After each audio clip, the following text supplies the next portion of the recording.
বন্ধুরা আজকে আমাদের আমি বিশ্বকর্মা পুজো দেখো আমাদের বাউরিয়ায় যে জুটু মিলটা আছে তার নাম করা বিশ্বকর্মা পুজো। এটা দেখো কত লোক এসেছে, প্রচুর লোক আসে সন্ধ্যা থেকে একদম রাত 10টা অবধি একটা ভিড় থাকে। এত সুন্দর গেট বানানো হয়, এখানে প্রচুর টাকা খরচা করে কোম্পানিকে পুজোর জন্য।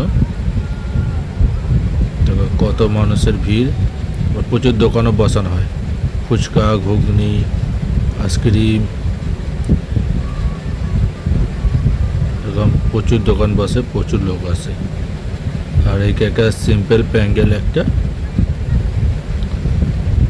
ঠাকুরটা দেখো খুব সুন্দর ঠাকুর করে, বড় করে কিন্তু সুন্দরভাবে সাজানো হয়। পুজোটা খুব সুন্দরভাবে করে এরা, প্রত্যেকটা মানুষের জন্য আনন্দ একটা। আর বাচ্চাদের জন্য কিছু এরকম কার্টুন সাজানো হয়। এখানে একটা রাক্ষস বানানো হয়েছে, আশপাশেও খুব সুন্দর সুন্দরভাবে সাজিয়েছে লাইটিং দিয়ে। আর এগুলো সব চন্দননগর থেকে আনে, অরিজিনাল চন্দননগরের লাইটিং এগুলো।